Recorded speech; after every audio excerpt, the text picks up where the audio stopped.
All right. Good morning, everyone. Looks like it is 10 a.m. here on the West Coast. We'll get started. I'm Matt Stevenson from Sunstone Circuits. I'm really excited today to have Mr. Dave Lackey from American Standard Circuits on today to do this webinar on flex circuits and kind of some of the basics. He likes to title this presentation "Flex Circuits 101." So he'll go through the slides, and if you guys have any questions, go ahead and use the question and answer function at the bottom of your Zoom screen. Put those questions in, and we'll try and wrap up 10 or 15 minutes early, and then Dave can answer any questions that you might have. So with that, and without any further ado, Mr. Dave Lackey.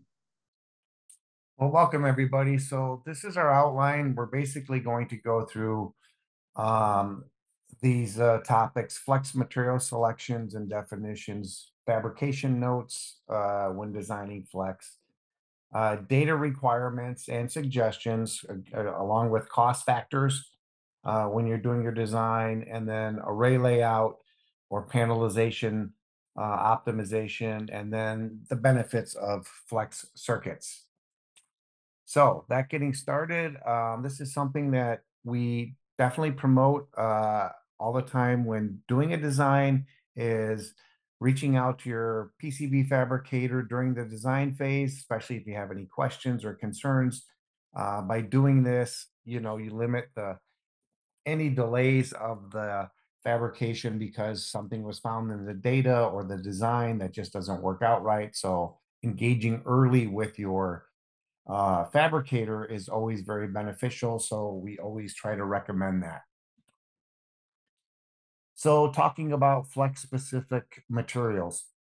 So I'm a big advocate of using IPC slash sheets versus calling out for specific material types unless it is necessary. And certainly sometimes it is, particularly in the RF world.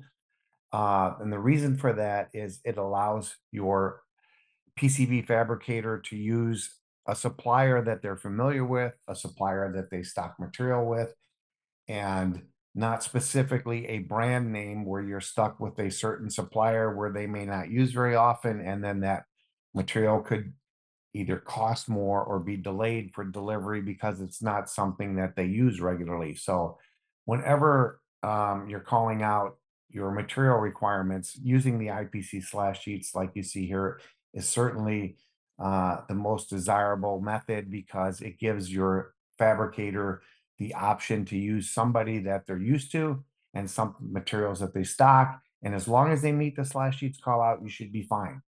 So this is something that I would always recommend doing on your fab drawing and not specifically calling out a brand name of a specific material unless it's absolutely necessary.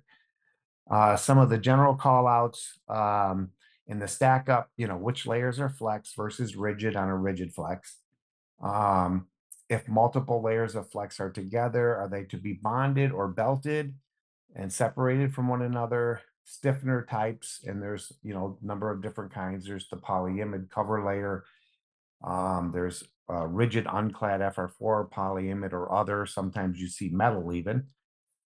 Is strain relief required where the flex and rigid interface together, and where it's to be applied? And then plating flex, pure flex, using button plate and not the entire surface. And I'll cover that a little bit later in some slides. So just going through some simple fabrication notes.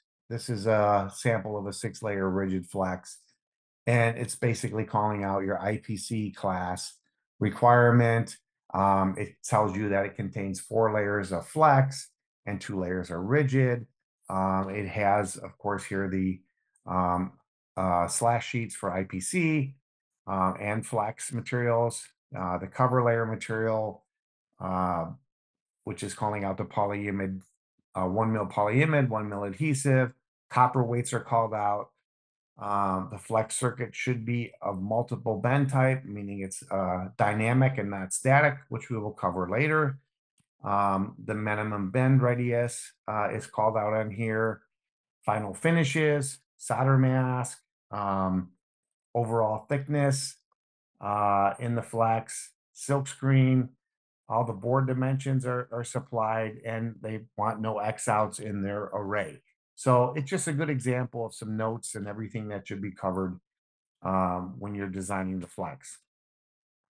So in this particular board, it's basically saying that they want the flex to be 8 mils plus or minus 2. They want a poly image stiffener as shown using this material. Again, that would be a flex stiffener, and that is over on this side here, saying they want 012 total thickness. So you've got your 8 mil base, and you have to stack it up a little bit because there's probably a ZIF connector or something in there they want to plug it into. And then on the other side, they have a rigid FR4 stiffener, unclad. And again, they're using the IPC call out to be bonded to the secondary side of the flex circuit. Now here's some other notes that have some additional details. They're basically calling out versus the slash sheets, they're calling out specific brands, AP 8515, that's a DuPont material. So, you know, you're kind of locked into ordering that specific material. This is a DuPont cover layer. They're specifying the copper grain direction of the PCB, which is very important in a dynamic flex where it's constantly being flexed. They're showing strain relief areas where they would like to have that located. So it's a very detailed drawing. And I guess the whole point is, you know, more information is better than less. And if you're not sure, as I mentioned earlier, just, you know, set up a meeting with your provider or your fabricator to try to get through these details before the whole design is sent, and that could save you some time. So in this is basically the same as the previous slide, but a little blow up, you know, talking about the cover layer material here and what type they want. They have your layers 2 and 3. They call out the specific flex material to be used, raw material, and again, the cover layer for the bottom side. And as you can see here, these are your strain relief areas. In this example, you're looking at a 12-layer rigid flex, and you can see they have spelled out all of the core materials, all the flex materials, and where they want cover layer here and here. And again, right here, and I'll go to the next slide, it'll blow that up. It says these layers are not to be bonded together. So these details are very important because assumptions can be made, and then you end up not building it as expected, and you get a product that does not meet your requirements. So details on the drawings and the data are very important because you're dealing with a lot of different materials with flex and rigid flex. So going through some CAD data common problems. So either for like an array, there's not any provided or not enough information provided regarding the array layout. And that's critical when you're dealing with particularly rigid flex, because where you're dealing with a standard rigid board that may be scored and you can snap it out of the panel after assembly, rigid flex will not do that because the flex material is very strong. And if it's not properly routed or removed where there's a score line, there's no way you're going to snap it out of that array. We'll also go through some details about nesting for better panel utilization, scoring call out on rigid flex designs, which I've seen many times and it just doesn't work. Plated holes that are very close to the flex and rigid interface, and why that's a bad idea if you're too close. And then plated copper surfaces on flex designs that are not calling out for button plate.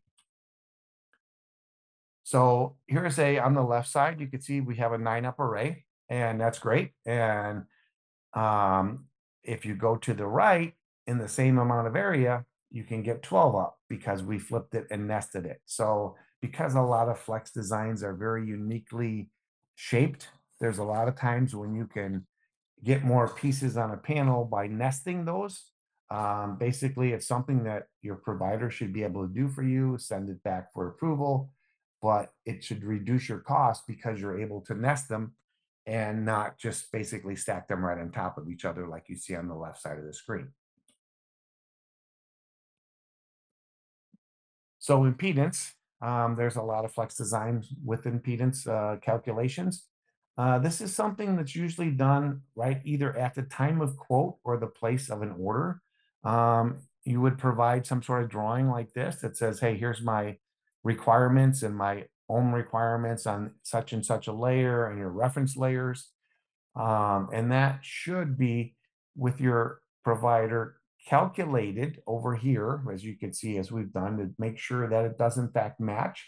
And if it does not, then an email or something should be sent back that says, hey, you're requiring or expecting this based on the data you supplied and the copper weights to meet these certain ohm requirements.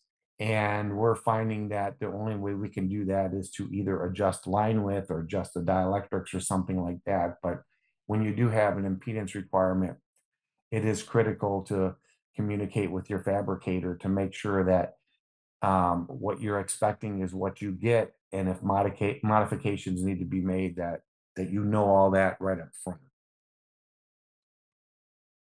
So a little bit of definitions about what is a flex circuit. Well, it's basically a flexible polymer film laminated to a thin sheet of copper, and it's etched to produce a circuit pattern. And a rigid flex is a combination of that flexible polymer with rigid laminate, which could be a combination of many different things, FR4 polyimide, even some RF materials. So flex is pure flex and very bendable and easy to manipulate, where rigid flex, you are combining rigid laminate with the flex materials, where typically all the plated through holes in the solder mask are combined together.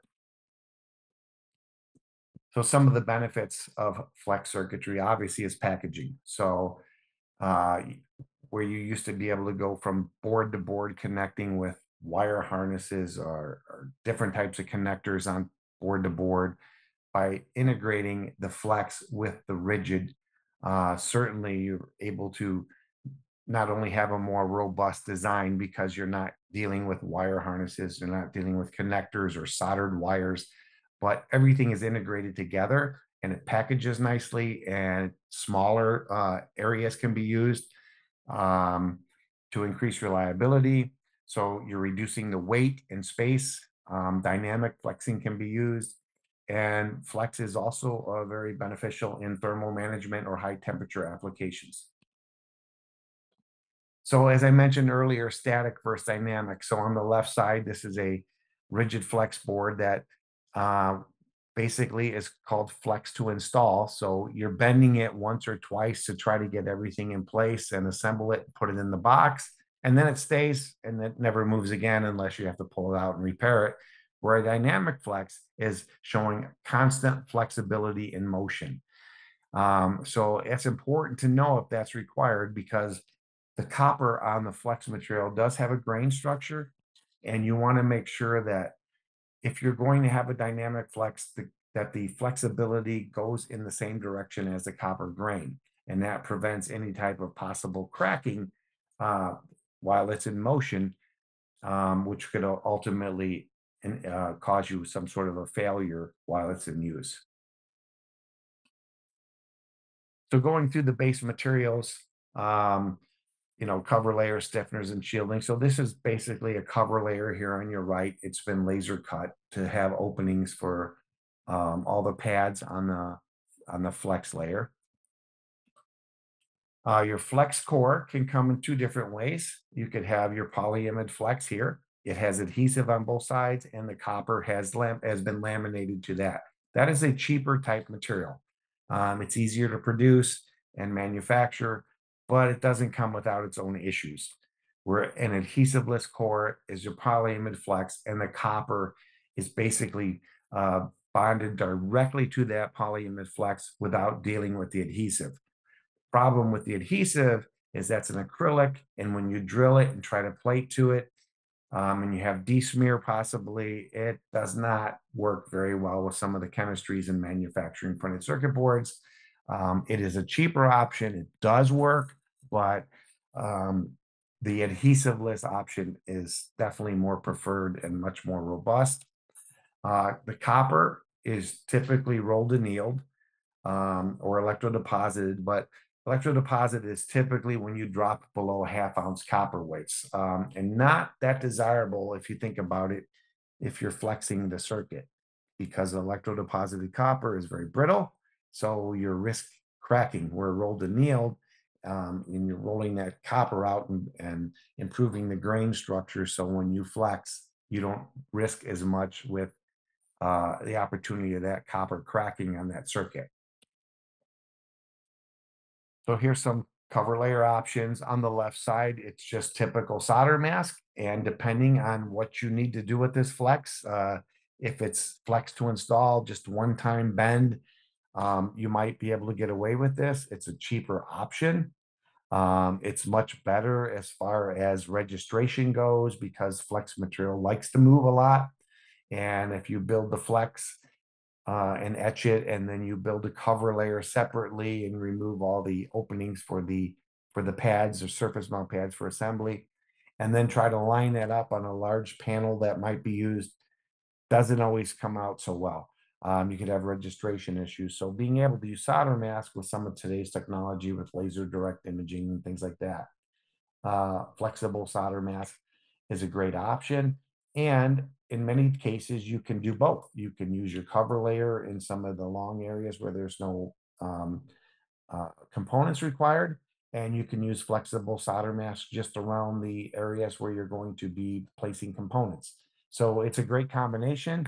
They make flexible solder mask in amber color, like you see here on the right. So it's even very hard to see the transition spot, but it's also a much more efficient and cost-effective method versus using pure cover layer without solder mask. So going through some of the stiffeners here, we have a single-sided flex circuit. We have the copper, the adhesive, and the polyimide core. And then on this side, they have a flex stiffener that they're using. And typically you would see this for, you'd have gold fingers on the top for plugging into some sort of device, some sort of ZIF connector. Most of those are standard at about 11.8 mils.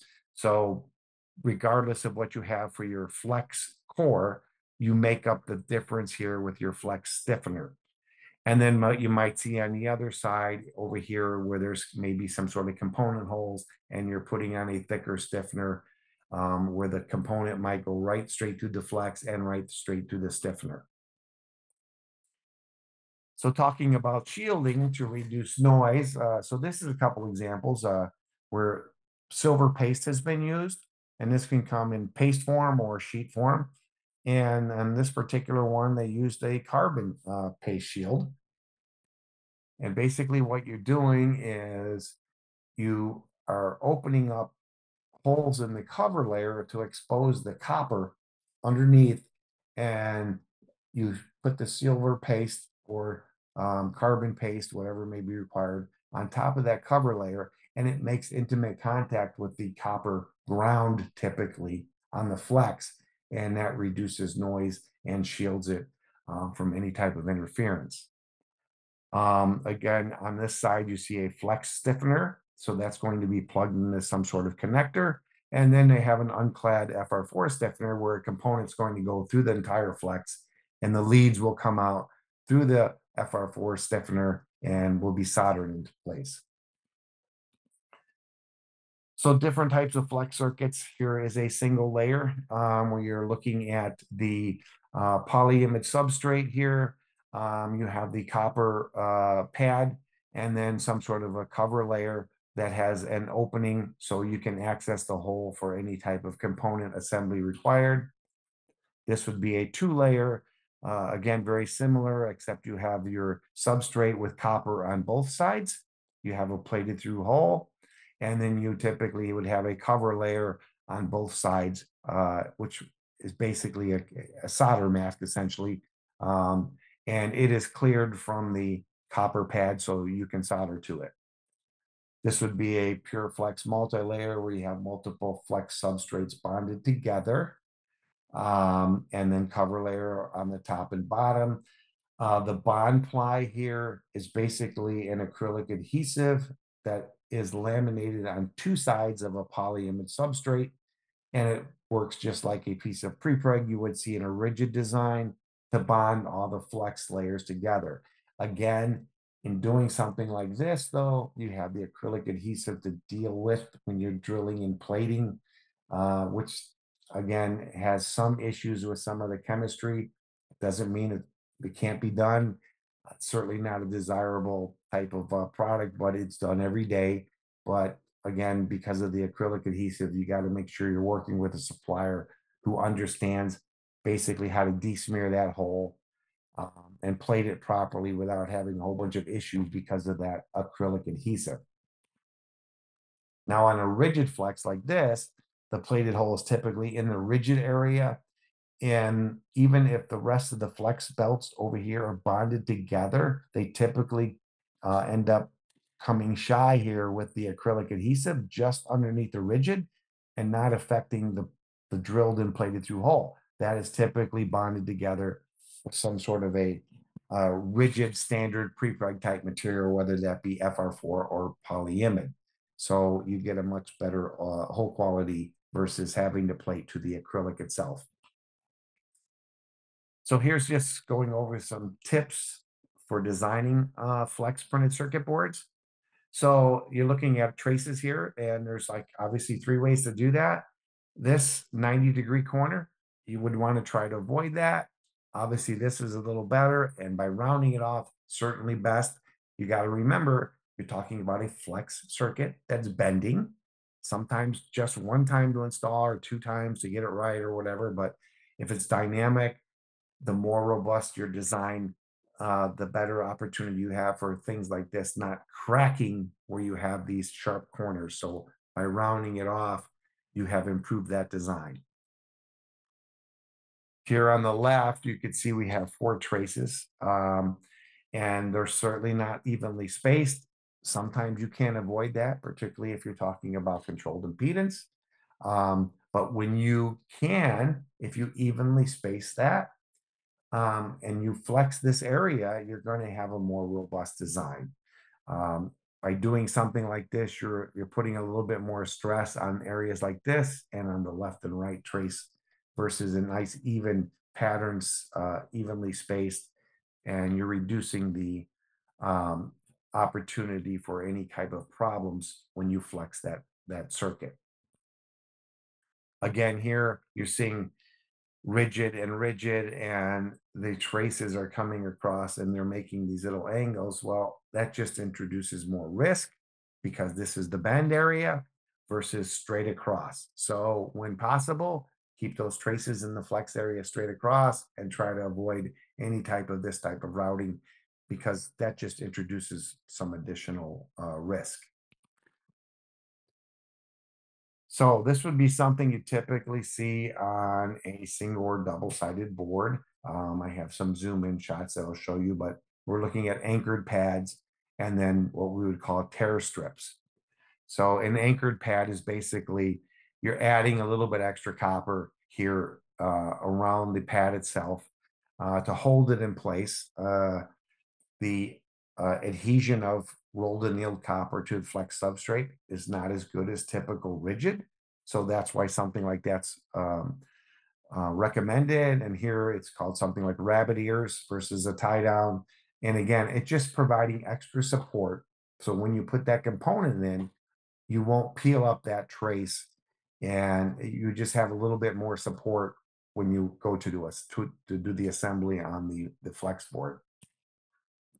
Hair strips right here. Again, this is just a little bit of added copper where there might be some bending that's going on to install this. So by doing that, you might help to support the flex a little bit more and takes a little bit of stress off of the bend area. Over here, you see what's called tick marks. This is something that occasionally on design that we would see where you're screening the legend, and that allows the assembly house to know this is where we're bending this exactly So it just gives them a little bit of assistance in knowing where the bend goes on a flex board. So ground planes on Pure Flex, you have here what we call crosshatch ground planes and then a solid ground plane.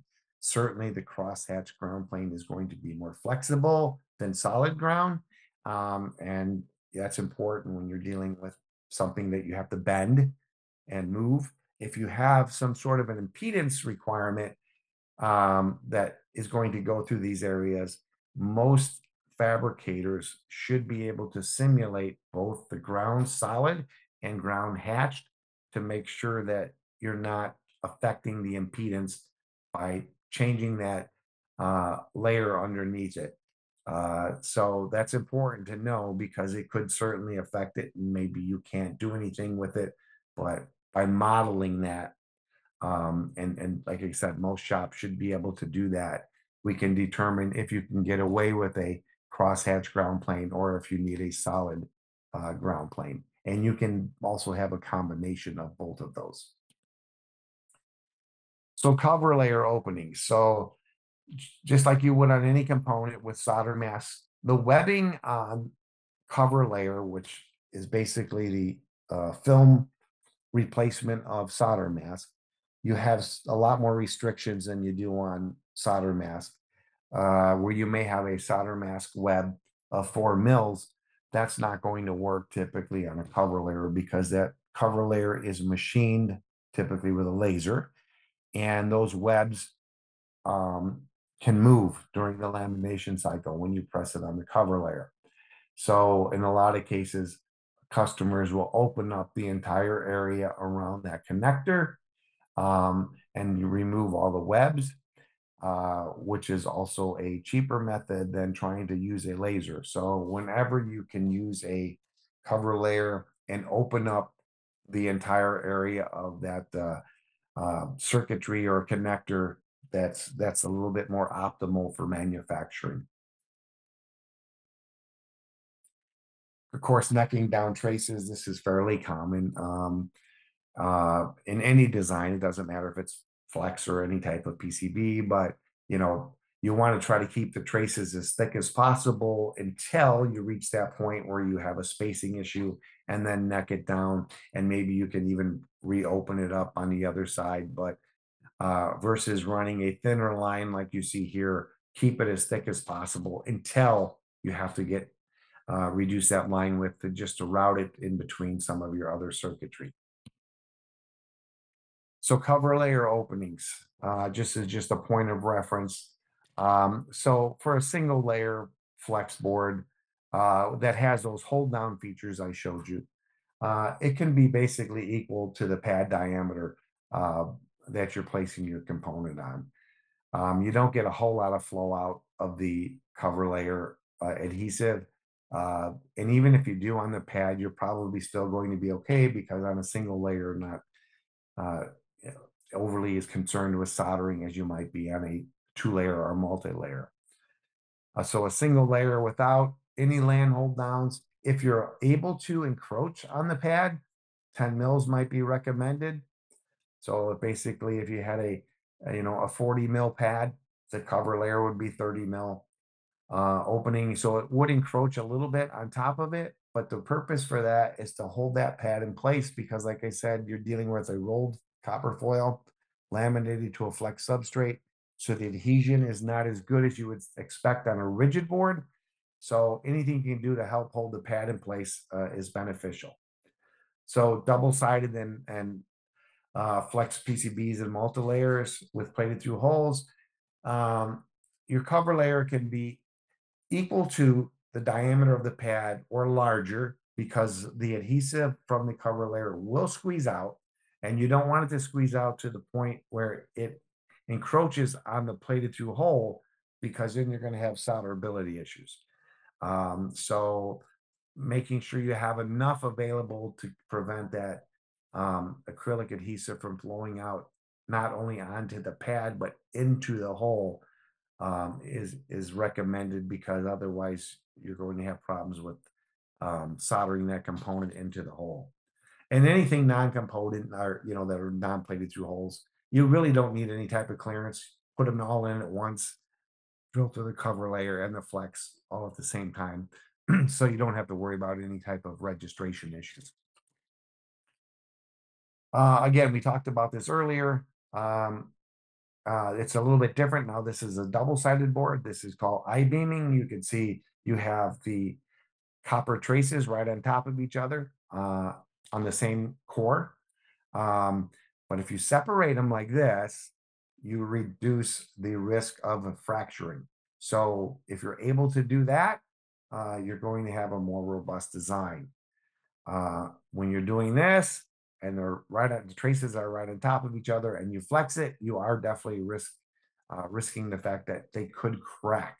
So anything you could do like this is certainly a more desired effect, particularly if you're talking about anything with a dynamic flex circuit. So bend radiuses, this one comes up a lot.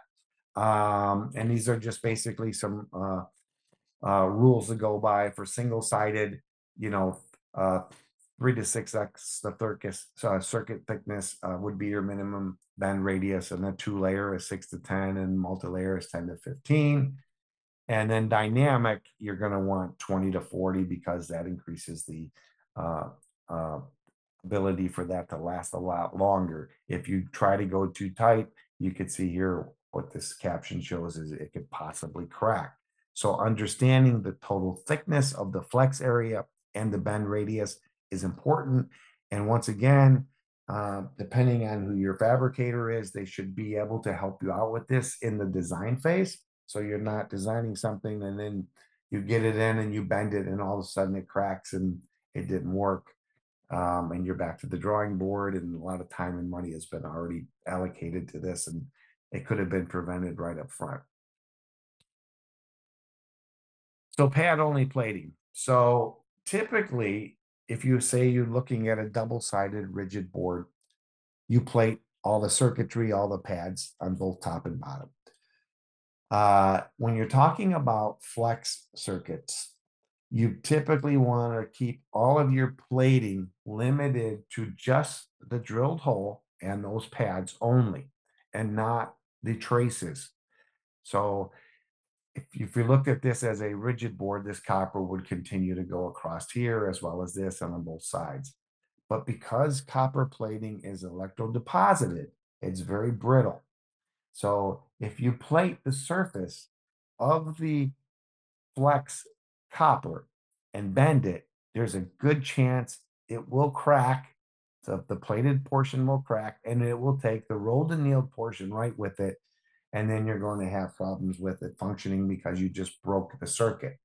So most of the time, and if not spelled out on a drawing, we typically would go back and inform the customer that we prefer a pads only plating, because if you try to bend this circuit, it will crack, particularly if it's a dynamic flex. But even with a flex to install, depending on the radius, it's very easy to crack that while you're trying to bend it and put it in place.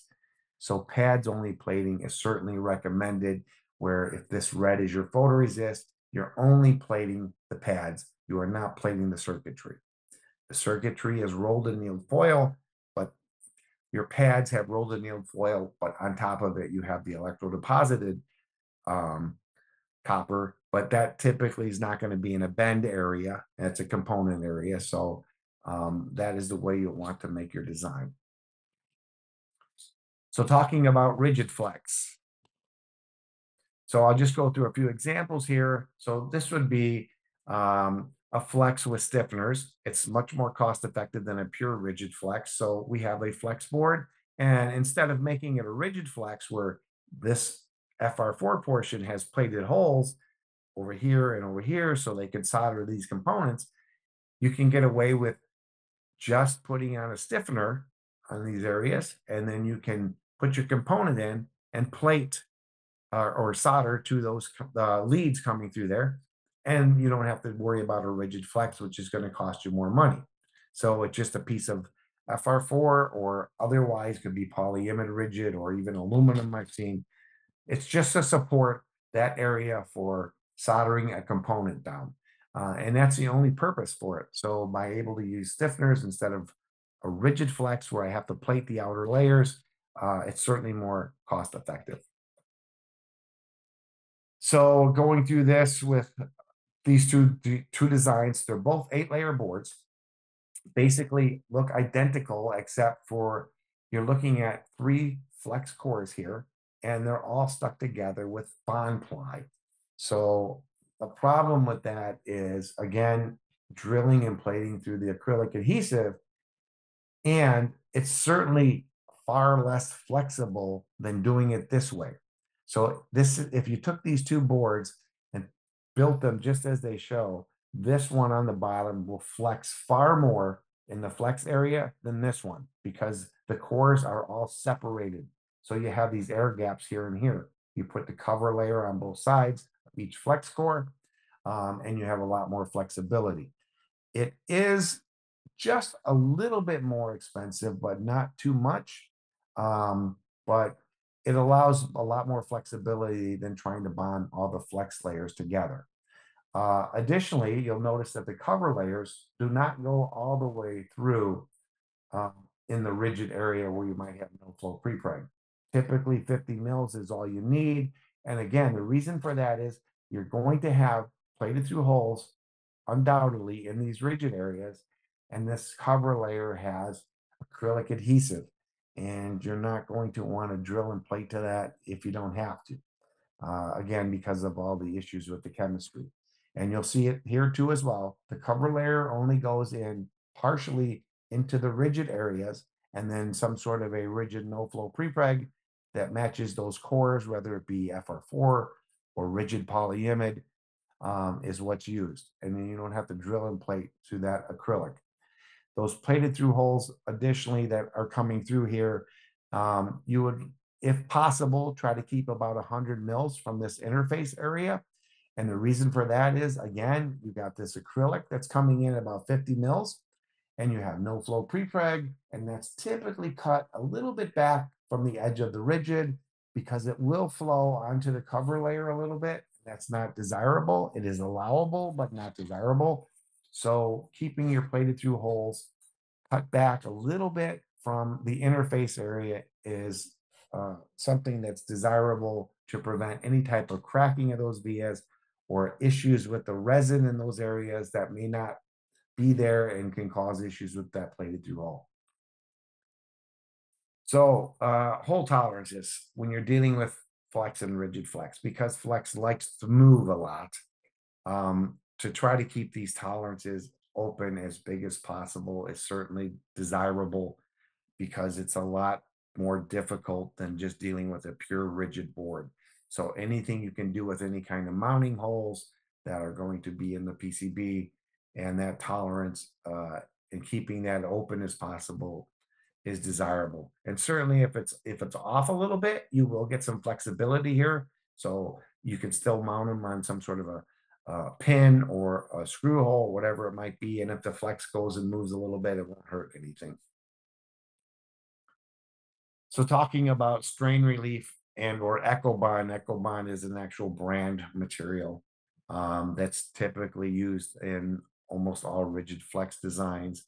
Having this on your drawing and showing where you want it, it's typically at the interface of the rigid and the flex portions. And the reason it's there, it's, you basically consider it like caulk, like if you're putting caulk on a window. It never really gets hard, it stays flexible.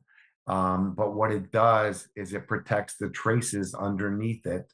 So when you flex the circuit, it keeps from the rigid portion of this from pushing into the flex circuits and possibly cracking the traces. So we see a lot of designs where they may not even call it out. We may ask them to do that or suggest it, but it's always good to just point it out on your drawings that, hey, we want some sort of strain relief or EcoBond material to prevent any type of possible cracking at that interface area. Okay, so dealing with arrays and routing practices can be a little complicated for flex.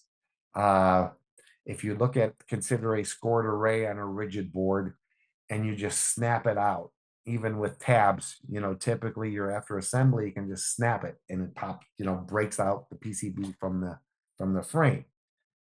Well, when you're dealing with flex, and that polyimide core, that's not going to snap at all.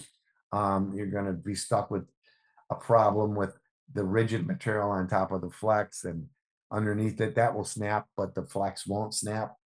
You're going to have to try to figure out if you can cut it out with a knife, or if you have some sort of a depanelization device where you could route through it. But when you do some sort of an array approval, if you work with your manufacturer, a lot of times when you're dealing with tabs like this, the flex is pre-routed. So it doesn't exist in the rigid area. So when you go and try to snap it, you have no problem with doing that. And again, that's why it's always so important to deal with your fabrication house up front, so we can go through all these details and the array layout and make sure you're not going to have any issues. And if they see a supplied array that looks like it could be an issue, if they're used to doing a lot of flex and rigid flex work, they're going to reach out to you and say, hey, this is going to be a problem. Let me tell you why. And here's how we could fix that for you. So again, dealing with a lot of flex layers. I showed this in a previous slide. Here you got rigid and all the flex layers are bonded. And here you have rigid and all the flex layers are separated from one another. So if you look at this, you have basically 6 different flex layers or 12 layers of flex, but you could see that bend is something that there's no way you could do something like that if it were all bonded together. So you have to understand the flexibility and the radius and what you're trying to do. But this could not have been done if all of these were bonded together, but because they're belted like you see here, or a loose leaf, it's able to make that very tight radius and flip that over.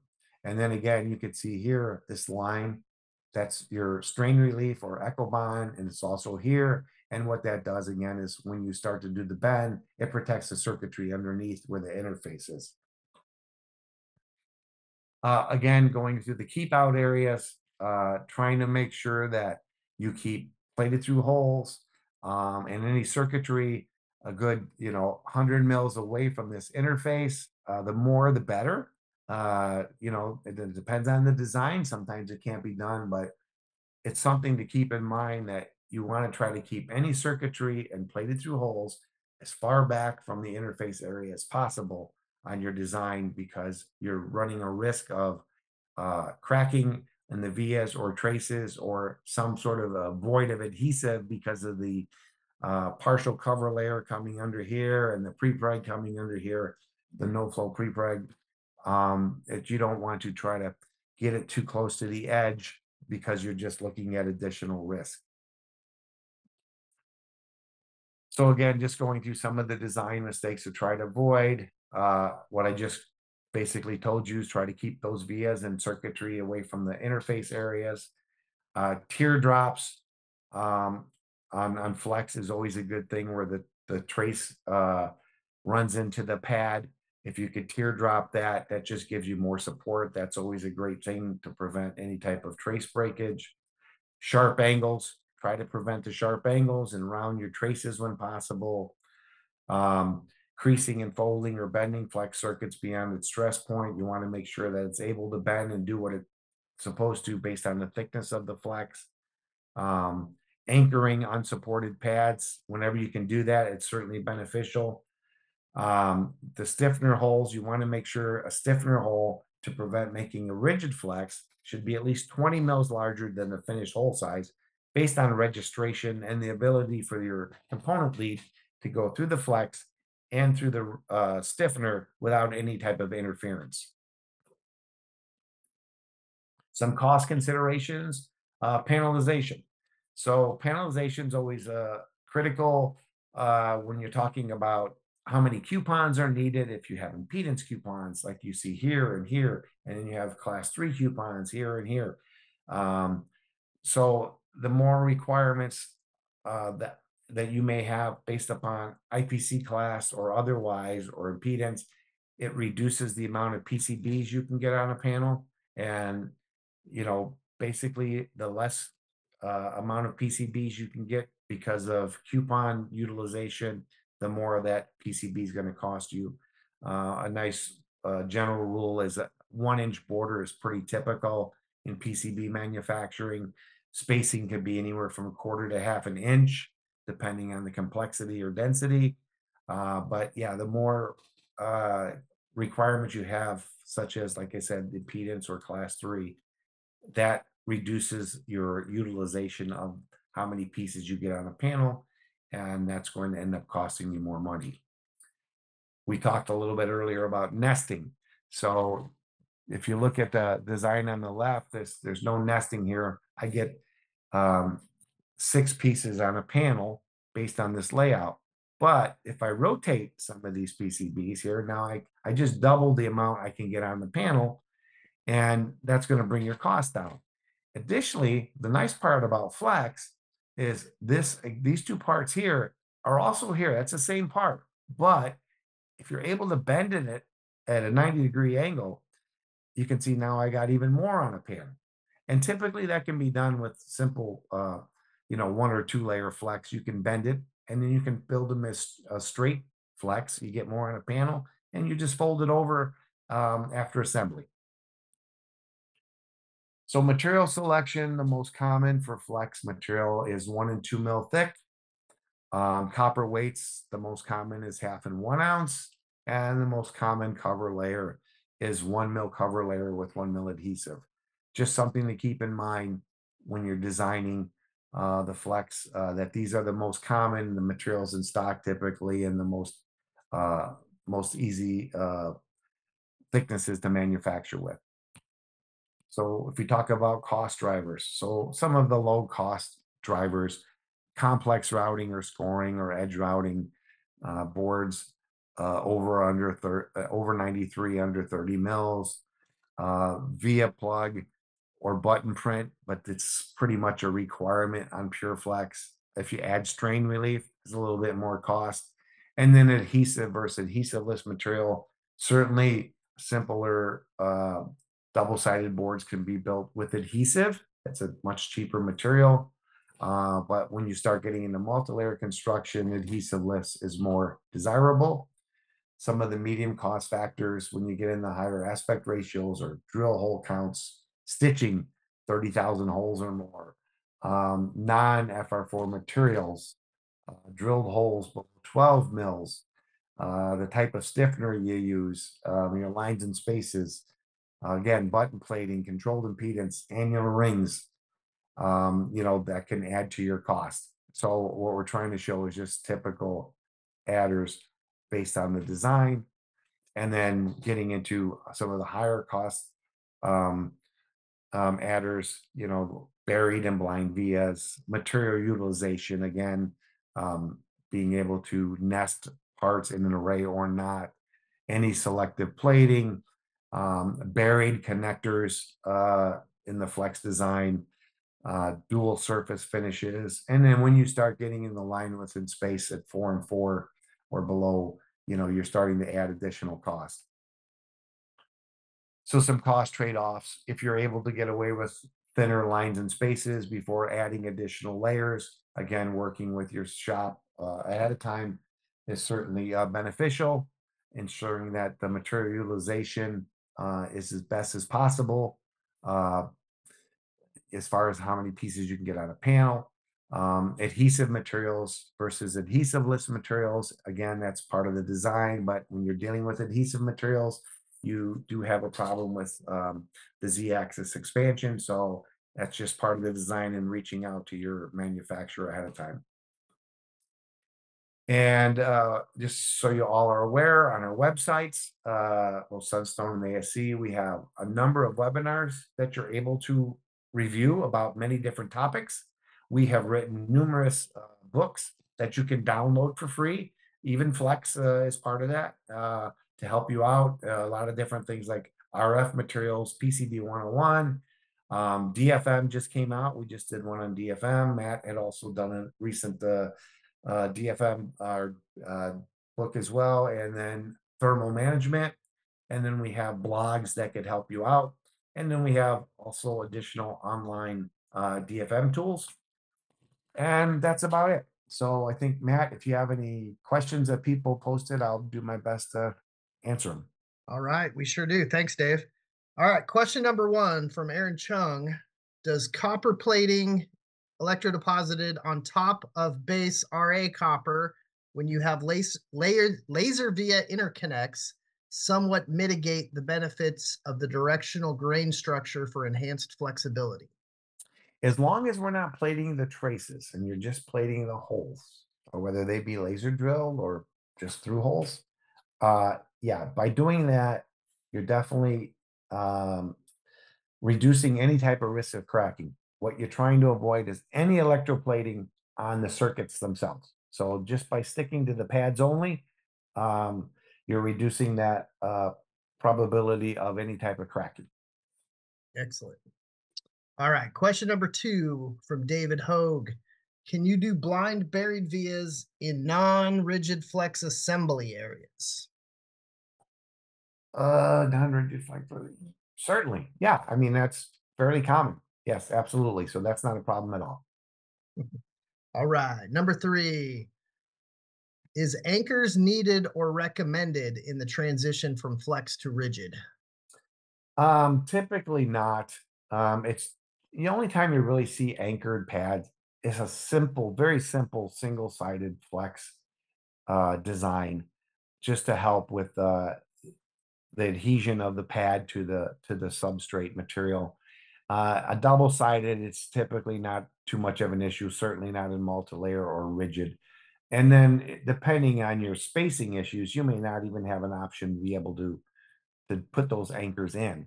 So yeah, it's very design specific, but if you have the ability to do it, do it. If not, it doesn't mean that it's going to fail. It's just added security as far as anchoring the pad from um, that copper foil peeling off of there when you put the component in. Perfect. All right. Do you recommend to design variable flex section lengths to compensate for the bending? Well, that would then you're looking at what's called a bookbinder, and your cost is going to go up exponentially, and it's very difficult to build. The yields are tough. So reaching out to the fabricator in advance would certainly be recommended because if you're not sure, because you might find that while you can bend this thing 180 degrees without having a bookbinder.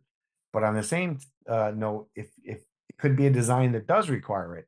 So I would definitely recommend reaching out in advance to see, hey, this is what I'm trying to do. Do I need a bookbinder or not? Because you're adding a lot of time, risk, and cost by making it a bookbinder, and it may not even need it.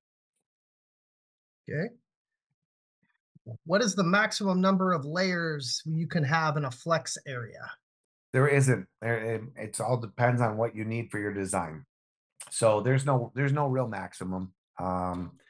I think we've done up to 32 layers rigid flex. I've seen as much as 18 layers pure flex, and then just 2 layers of rigid. So there's no min or max. It's based on what your requirement is.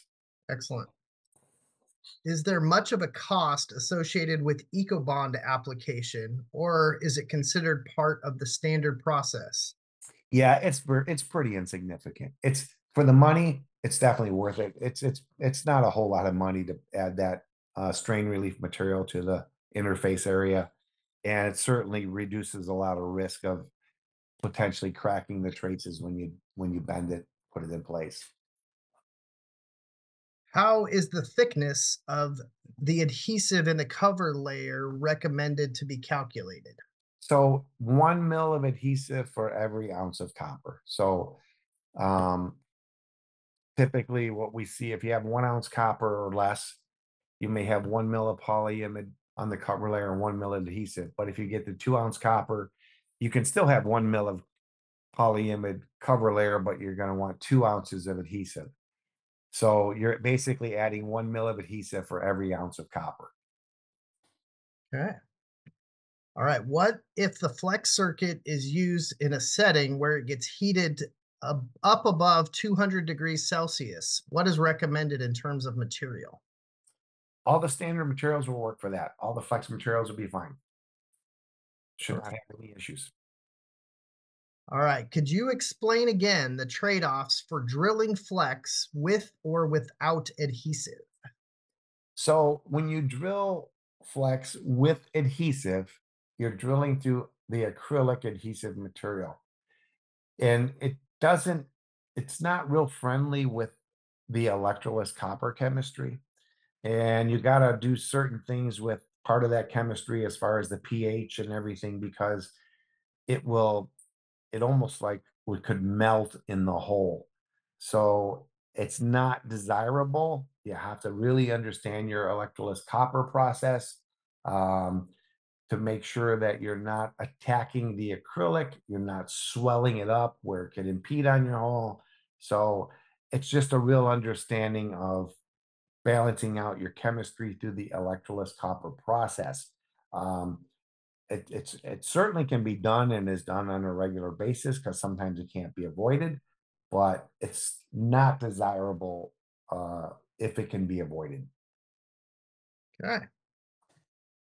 Let's see. We still got about 4 minutes.